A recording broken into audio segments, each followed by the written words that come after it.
बाजार समितीचे सभापती फुलेरी यांनी जे प्रत्युत्तर दिलेलं आहे, जे दादासाहेब भुसाले तालुका अध्यक्षांनी जे आरोप केले होते त्याला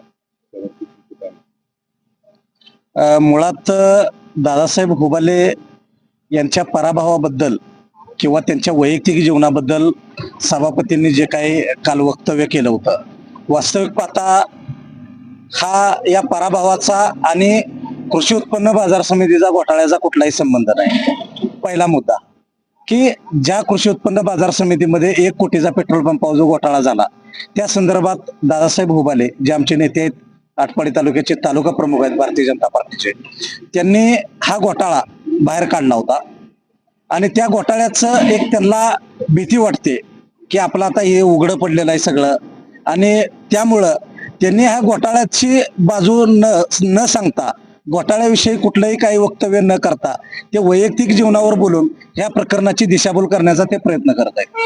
आता त्यांनी जे आहे त्यांनी काय म्हटलंय की 16 तारखेला स्वतः जे आहे बाजार समितीनं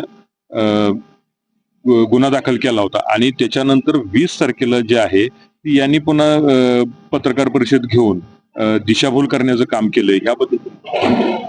यामध्ये कुठलीही दिशाभूल झालेली नाही. घोटाळा झालाय, 100% झालाय. त्याला तिथले कर्मचारीच नसून तर हे काय करतात मग तिथं जर घोटाळा झालाय, सभापती सचिवांची काही जबाबदारी आहे का नाही तिथं? ते प्रमुख पदावर का बसलेत तिथं?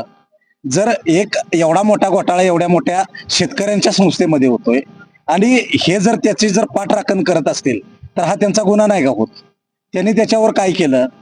हे दादासाहेब भुसालेंवर आरोप करण्यापेक्षा आपल्या संस्थेमध्ये काय चाललंय हे त्यांनी बघावं असे का आम्हाला वाटतंय. त्यांनी त्यांच्या पद्धतीनं त्यांनी जे त्यांचा घोटाळा त्यांना वाटला म्हणून त्यांनी तक्रार दिली. तुम्ही अगोदर तक्रार का दिली नाही हे त्यांचं म्हणणं आहे. तक्रार दिलेली आहे, अगोदर तक्रार दिली किंवा नंतर दिली याचा काही विषय नाही. मग त्या गोष्टीला आज जवळपास 6 महिने होत आले. तक्रार देण्याचा जर विषय असता तो नुसत्या तक्रारीवर ते थांबलेत का? दादासाहेबांनी या गोष्टीचा पाठपुरावा केलाय. त्या गोष्टीचा प्रत्येक गोष्टीचं, कारण ही शेतकऱ्याची संस्था आहे, त्या शेतकऱ्याच्या संस्थेमध्ये कुठेही भ्रष्टाचार झाला नाही पाहिजे ही भूमिका घेऊन त्यांनी या ठिकाणी त्या घोटाळ्याची पाठपुरावा करून त्याच्या मुळाशी ते गेलेले आहेत. मग सभापती का गेले नाहीत?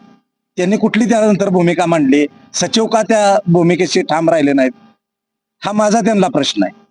त्याच्यामध्ये त्यांनी तक्रार कायदेशीर तक्रार दिले, जो कायदेशीर तक्रार दिलेली आहे त्याची चौकशी चालू आहे. सर, तक्रार दिली म्हणजे विषय संपत नसतो. त्याचा पाठपुरावा यांनी का केला नाही?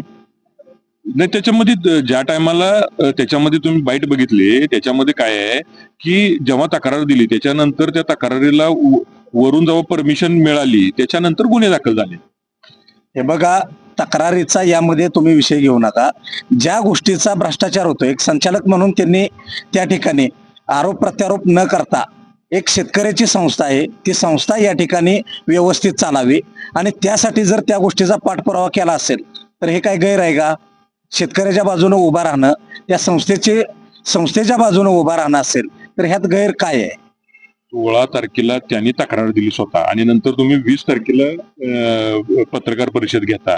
ह्याच्यामध्ये कुठेतरी तुम्ही फक्त बिन माहिती घेता आरोप करता असं त्यांचं साफ म्हणणं आहे. हे बघा, हे तालुक्यातल्या जनतेला पूर्णपणे माहिती आहे कुणी काय केलेलं आहे, कुणाचा काय ह्या गोष्टीशी संबंध आहे. आणि मुळात सभापतींकडे जर एवढे अधिकार होते तर त्यांनी पुढे पाठपुरावा का केला नाही या प्रश्नाचं त्यांनी उत्तर द्यावं. पाठपुरावा तर चालूच आहे त्यांचा. कोण म्हणतं पाठपुरावा चालू आहे? मग दादासाहेब भुसालेंच्या विरोधात का बोलतात ते? दादासाहेब भुसाले पण संचालकच आहेत ना. त्यांनी त्या गोष्टीचा पाठपुरावा केला, त्यांचं पितळ उघडं पाडलं, त्यांचं भांडाफोड केले, मग त्यामुळे ते त्यांच्या विरोधात का बोलतात? हे त्यांचीच संस्था ते वाचवतायत ना. मला सांगा तुम्ही, बरं ऐका ना, मग दादासाहेब भुसालेंचं त्यांनी कौतुक केलं पाहिजे, त्यांनी अभिनंदन केलं पाहिजे की बाबा एवढ्या मोठ्या संस्थेचा घोटाळा एक संचालक म्हणून त्यांनी त्या ठिकाणी त्यांची भूमिका मांडली असेल, त्यांनी त्या भूमिकेवर ठाम राहून तो घोटाळा पाठ राखून. बरं, दादासाहेब भुसाले काय त्या घोटाळ्यात सामील आहेत का? त्यांनी ती संस्था वाचावी, शेतकऱ्यांची संस्था आहे, त्या संस्थेमध्ये कुठलाही भ्रष्टाचार होऊ नये ही भूमिका घेऊन जर एखादा माणूस चालत असेल तर माझं मत आहे की सभापतींनी सुद्धा दादासाहेबांच्या मागे उभा राहायला पाहिजे. नाही, आता त्याच्यामध्ये एक आबरू काढून घेण्याचा मुद्दा आहे की त्याच्यामध्ये जे JCBचं बिल 1,500 रुपयाने काढलंय असं त्याच्यामध्ये आरोप केलेला गेलेला आहे. तर 1,500 काढले तर काढले तिथं, पण 1,500 जे बिल काढलंय त्या बिलाच्या मासिक मीटिंग मध्ये जी मंजुरी असते त्या मंजुरीवरती ह्यात संचालकांच्या सर्वांच्या सह्या आहेत त्या. आणि असं असताना तुम्ही जर आरोप करत असाल तर मग ह्याच्यामध्ये पुरा तालुका वेड्यात काढणार नाही तर काय करणार? त्या संचालकांच्या सायांचा आणि बिलाचा काही संबंध नाही, पहिली गोष्ट. दुसरा मुद्दा, त्या सायांबद्दल आणि काय ऑडिट होते त्याच्याबद्दल सविस्तर संचालक बोलतील तुम्हाला. त्याविषयी तुमची ती स्वतंत्र पत्रकार परिषद होणार आहे 1-2 दिवसामध्ये. आणि कुठला कुठला भ्रष्टाचार कशा कशाचा झालाय, इतर काही मार्केट कमिटी संदर्भातले जे काही मुद्दे आहेत त्या संदर्भात सर्व संचालक या ठिकाणी पत्रकार परिषद घेतील. तुर्तास जे काही सभापतींनी जे काही वैयक्तिक आरोप केलेत ते काय त्यांनी अंतकरणातून केलेले नाहीत. तुम्ही पहिला मुद्दा हा लक्षात घ्या. त्यांना या ठिकाणी पुढे उभा केलेले आहेत. मुळात या मार्केट कमिटीमध्ये त्यांना किती अधिकार आहेत याबद्दल तुम्ही एकदा त्यांना विचारा जाऊन, आणि त्याबद्दल एक पत्रकार परिषद होऊन जाऊ द्या जरा. थँक्यू.